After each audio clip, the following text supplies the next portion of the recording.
This is the Gen Y Leaders Podcast.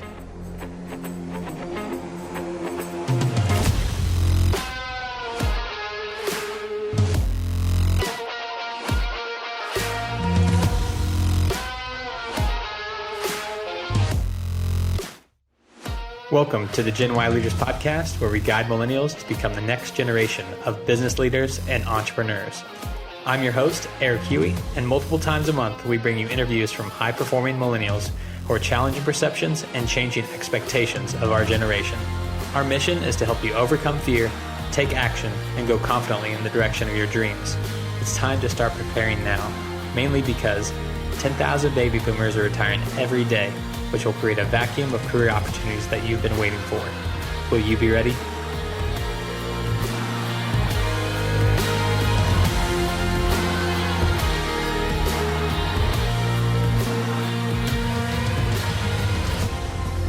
Terry, welcome to the Gen Y Leaders Podcast. Thank you for having me. I really appreciate it, Eric. Yeah, I look forward to having you on for a Mentor Monday episode, and you have some very unique perspective in a unique industry, and so I look forward to talking about that. But if you could, just for starters, tell the viewers who you are and what you do. Well, my name's Terry Iverson. This is my 40th year in the machine tool distribution business, which is very much a manufacturing sector career. My family's been in the manufacturing sector for 90 plus years, 93 years. In terms of on a personal side, I'm married and have 3 adult children and 7 grandchildren. God bless them. Yeah. And in my spare time, I used to do a lot of travel soccer coaching and travel soccer. And that kind of got me started in the mentoring component, and that spilled over into the work world and the business world. Yeah, coach's mentality kind of took over, huh? Yeah, the coach's mentality, and I'm just a big believer that sports is really, there's so many learning lessons in business with sports. Every chance I get, I've hired an athlete every chance that I get because they're so disciplined and they understand the different components. And there's so many mentoring opportunities and teamwork opportunities in sports, just in general. Yeah, we could have a whole nother hour-long podcast about that, the correlation between athletes and business professionals. Like there's a lot of proof there, as you alluded to. Absolutely. If you could talk a little bit about your why. I mean, why have you been in manufacturing all these years, and what's kept you there? Well, initially my family was in manufacturing, and much as some young people even today and back when I was a kid, I really didn't want to go down the family route. Mm-hmm. My dad is brilliant in his own way, but he would be hard to work directly for. And so try as I might, my second year of college, I said, I'm really good in math. I'm really good in science. Why am I fighting this? It doesn't make sense. So I started to go down the engineering path. And much as I wanted to go into industrial engineering, I ended up in mechanical. And keep in mind, computers were, not even really around at that point. So I couldn't see myself on a drafting board or a drafting table. And I kind of got disillusioned with the current, back then, the current educational path. So after about 6 years total, 3 years of night school, I ended up saying that's enough and quit my education at that point, and then went into the manufacturing sector full time. Okay, very nice. Thanks for the background. So that's a perfect segue for the topic today, and that's the idea of this underserved, or I guess more so much needed area for workers within the skilled industries, manufacturing. So I guess talk a little bit about that as far as, before we started talking, I talked about one of the foundational pillars of this podcast is kind of that negative stigma around millennials and generationally speaking. But I think there's also another layer that some people have to deal with in terms of being a blue collar worker or, manufacturing industry collectively. What, I guess, am I correct in my thinking for starters on that? And then secondly, why do you think a stigma like that even exists? Well, we're in a very fascinating time.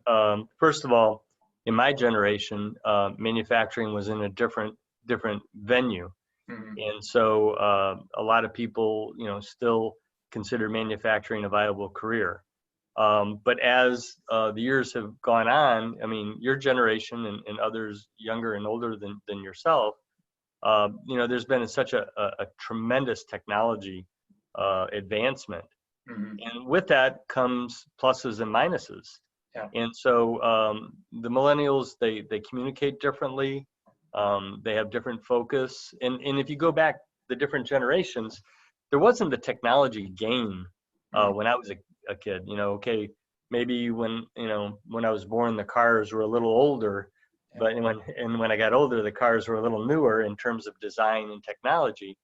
But there wasn't the advancement that this generation, the millennials, have contended with. So that being said, I think there's a different caveat to the view and the perception of maybe the baby boomers with the millennials in terms of the difference, maybe more so than other generation pairs prior. And I think technology has a lot to do with that. Yeah, I fully agree. I've talked to plenty of people who are looking at the door of retirement, who are have metal CNC businesses or what have you in manufacturing, and they can't get their relatives, their grandkids, nieces, nephews to take over the business because a lot of people are so hung up on the technology aspect and wanting to start an app or a website or be a blogger or influencer that they're overlooking these very profitable and stable careers that people have had for generations. Well, and I think in the manufacturing sector, technology has really come on in the last 20 years.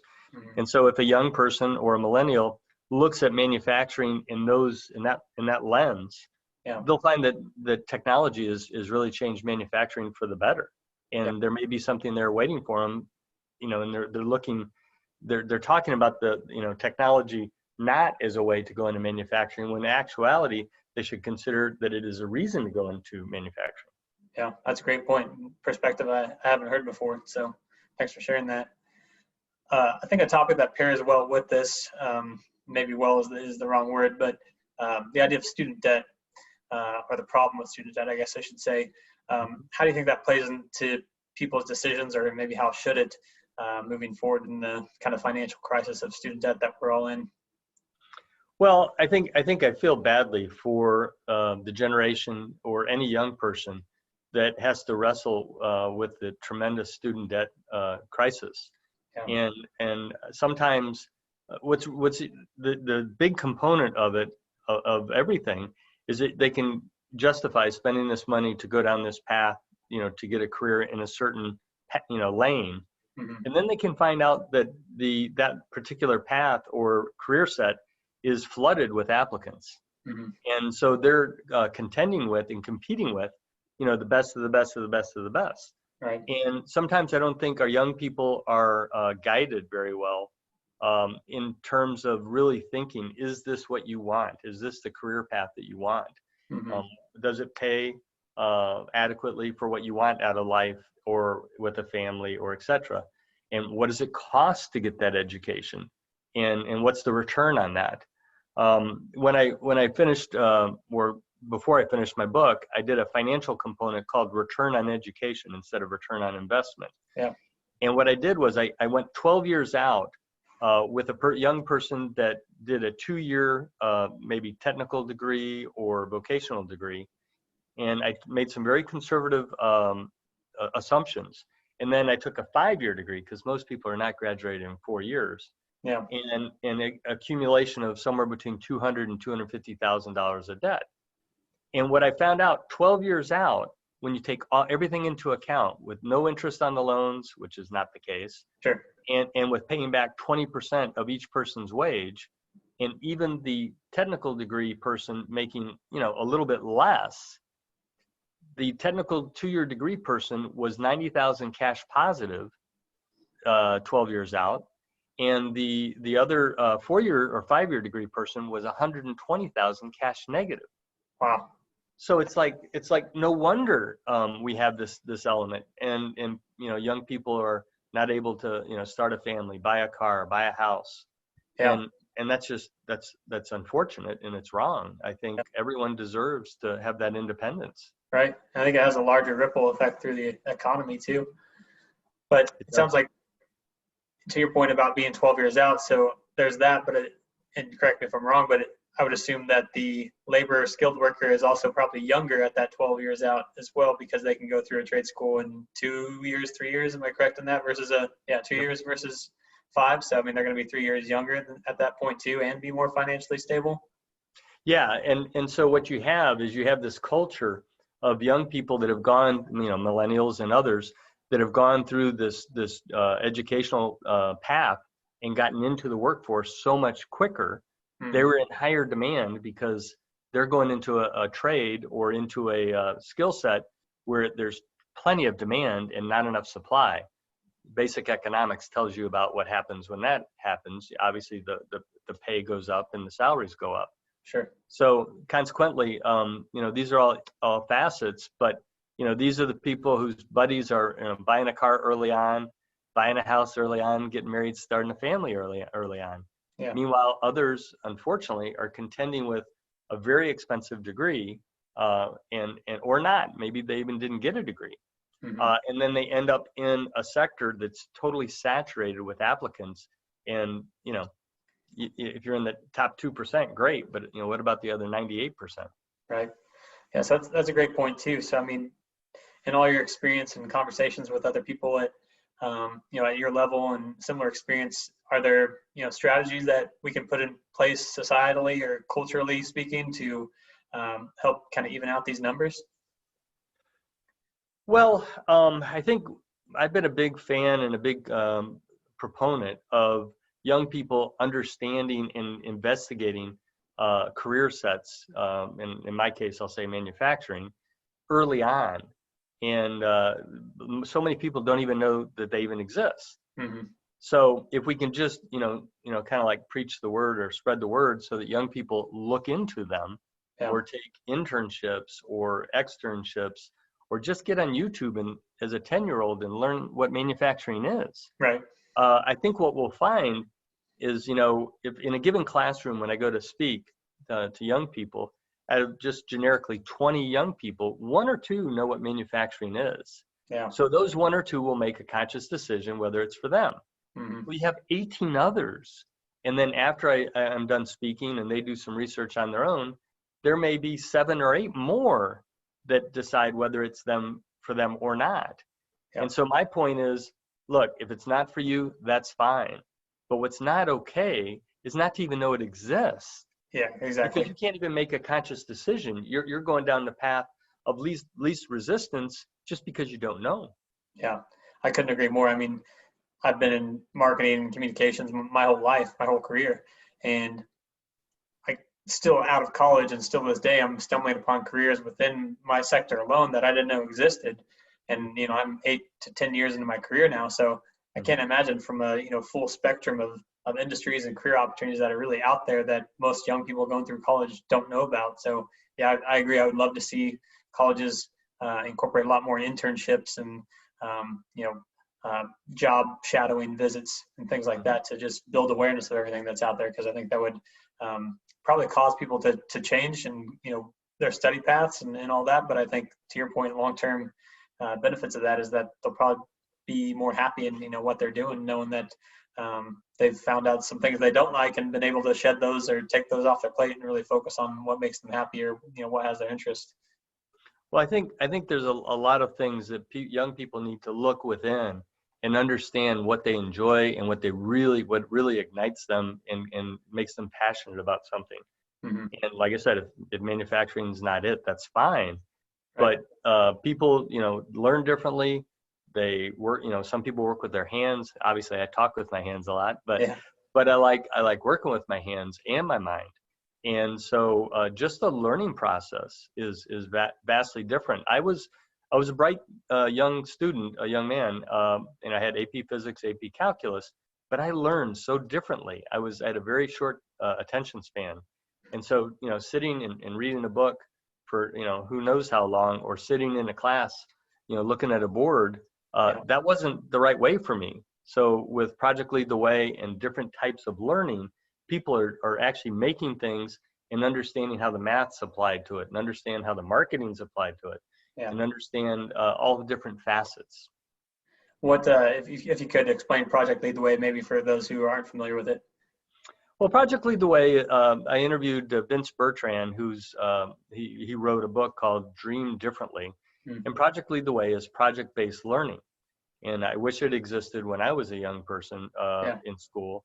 But it's basically taking a project and introducing all the different facets, all the different subjects, and looking at a project and making something, but then understanding the math, the science, maybe the marketing, maybe the accounting of that product. So it all ties together to real life. Yeah. And you really don't find yourself asking, how is this relevant? And we've all been in a class where we're like, how is this relevant? Right? No matter what student, no matter what class, we've all said that at some point. Yep, without a doubt. That's really interesting. Thanks for sharing that. I'll be sure to link to that in the show notes for anyone watching who's interested in checking that out. So Terry, we've talked about the schooling aspect. Let's skip forward to the other end of the spectrum. So a lot of millennials are well into their career. So I'd consider myself kind of middle of the millennial generation. I'm 30 years old. So for someone like me who's been in the workforce 8-10 years, and who is not enjoying the corporate sector, their day job, is it too late for someone like me to pivot it into the manufacturing or a skilled worker, and maybe it's skilled hands-on work, or maybe it's the business side? That was another question I had: is the business side of the manufacturing still in equal need of young people?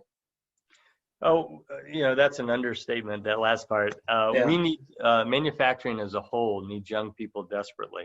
And Eric, 30 years old, no, it's not too old to make a change. Yeah. One thing, for example, you'll find is manufacturers, they're, very eager to mentor young people, regardless what young is. They're very eager to pass their tribal knowledge on. Yeah. There's also another element that I'll bring up, and that is that the millennials have the ability to reverse mentor and have a reverse mentoring influence with technology on the baby boomer generation. And so here you have someone that has all this manufacturing knowledge willing to mentor the millennial, and the millennial can mentor the baby boomer with technology in many facets. Yeah. But they will pay most, I shouldn't say everybody, but most people in manufacturing will pay for your skill set to be sharpened, what they need in the manufacturing sector. They'll say, go to school at night, but they'll pay for the class, and they'll encourage you. And in some cases, they'll give, work time off to attend classes. It just depends on the company. Okay. Yeah. Thanks for your insights there. That's some amazing information. Usually close out the show with a couple kind of bookend questions, if you will. But before we do that, I was just curious if you had anything else to say to leave our viewers with, if there's something top of mind for you. If not, no worries. Well, I think the only thing that I'll say is that there's so much opportunity.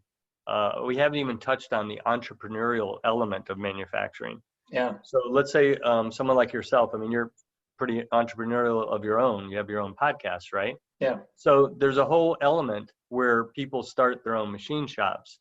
They make their own products. 2 young people that I mentored when they were in high school. One started a beauty company and had a spray called Pre-Heals for women so they wouldn't have blisters. Oh, wow. She, a few years ago, was at $3 million plus in sales, and now has gone upwards and onwards. Wow.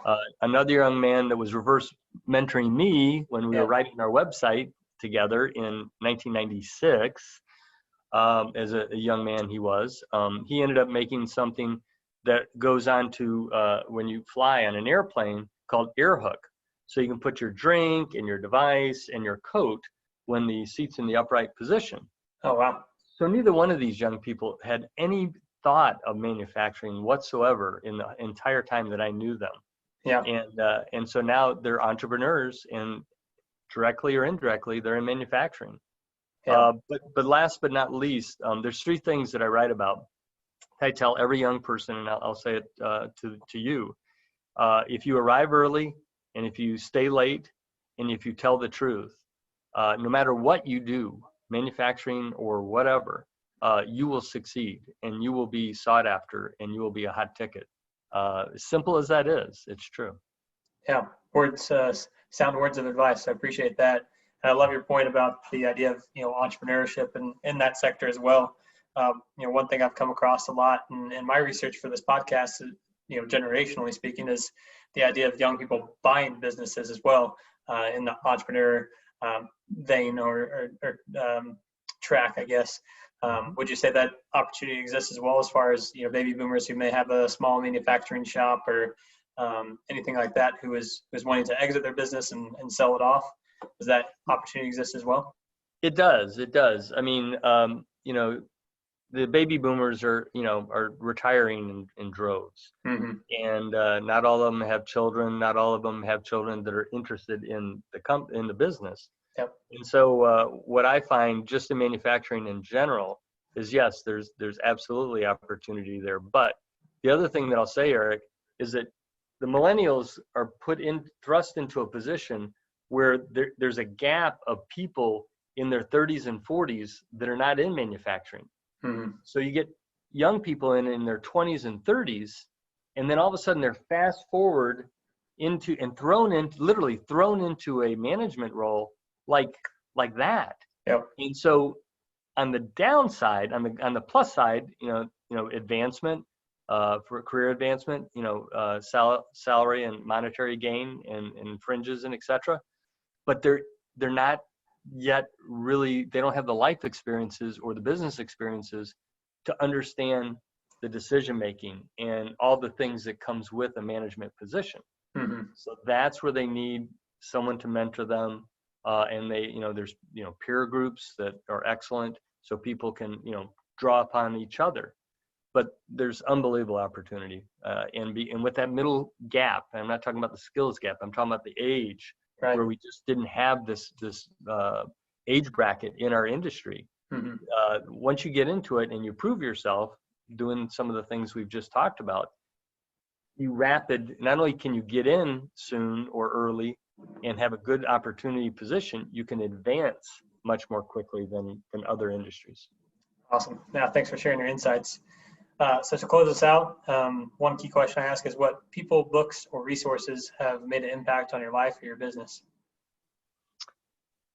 People, books, or resources. Okay, that's well, first of all, I think from a resource standpoint, I think the internet is I mean, oh my gosh, we had a website in '96, and we had dial-up and all the things that I'm sure you heard about but don't know about, and nobody could have seen what the internet would do for all of us. Mm-hmm. So as a resource, that's one. Yeah. As far as a book, I read. I was just talking about this the other day. Stephen Covey's 7 Habits of Highly Successful People. Classic book, yeah. That was a timeless book. Mm-hmm. And I'd also read a book by Harvey Mackay. I want to say it was Swim with the Sharks, I think. Mm-hmm. But there was little tidbits and components. I read Mandino, The Greatest Salesman, which was a faith-based book, and that was good. Yeah, it's a great one. And then as far as from the mentor standpoint, I'll share something that one of my main mentors, obviously my father and my 2 uncles are in the business world, in manufacturing, and they were tremendous mentors for me. But an older gentleman, maybe 15 years, who just passed away, I might add, in our business, thank you, in our business, John Comparini, he said something really profound in his mentoring of me. And he said, I had a tough time when I was first starting and trying to achieve these expectations from my dad, who was extremely good at what he did. And he said, Terry, one thing you need to realize is I never made a decision that I thought was wrong at the time that I made it. Mm. And I sat there and thought about it, and I'm like, wow, that's really simple, but it's very profound all at the same time. Yeah. And so it just taught me that when you make a decision, get all the facts, think about it intently, and then make a decision and don't look back. Because at that time, with the information you had, it was the right decision because you didn't want to make the wrong decision. Yep. Great advice. Last question, where can people get in contact with you if they want business, personal advice, or to learn more about the manufacturing industry? Well, let me take this opportunity that there's two more things I should mention. One is I founded a 501c3 called Champion Now. Champion stands for Change How American Manufacturing is Perceived in Our Nation. It's the longest acronym you'll ever hear, Eric. And it fits. How about that? It does. And you know what? Manufacturing needs a very polished and pristine word and image, and the word champion fits. Mm-hmm. So I have a website called championnow.org. Okay. And so Terry@championnow.org, but there's is my email address. But there's all sorts of information on that website. Interviews, podcasts. Your podcast for sure will be there. Awesome. Thanks for that. And then there's articles I've written. But then the other thing I'll mention is that I did author a book 2 years ago. 2 years ago this month, and it's called Finding America's Greatest Champion. And it speaks that a few things. Manufacturing is America's greatest champion. Our young people, like yourself and your counterparts, are our greatest champion. Thanks. The female gender in the workforce is America's greatest champion. Mm-hmm. And now I'll even go so far to say that people of color that are so underrepresented in the manufacturing sector, there's opportunity for them, and I've never understood why. So this would be a great opportunity for them to be America's greatest champion as well. Awesome. Well, thanks for all that information. I'll be sure to link to all those in the show notes and further explain that there. Terry, thank you so much for your time and insights. It's been a pleasure to talk about it, and I wish you continued success in your life and career. Eric, thank you very much, and I really appreciate the opportunity to be on your program. Take care. That wraps up today's episode. We hope to have brought you some valuable key takeaways. Most importantly, whatever you learned, take action on it. Apply it to your life. Apply it to your career.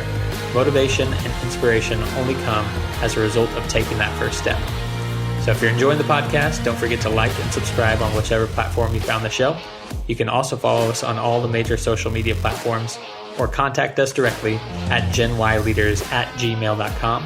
That's GENWHY leaders@gmail.com. Until next time, I'm Eric Huey, and thanks for listening to the Gen Y Leaders Podcast.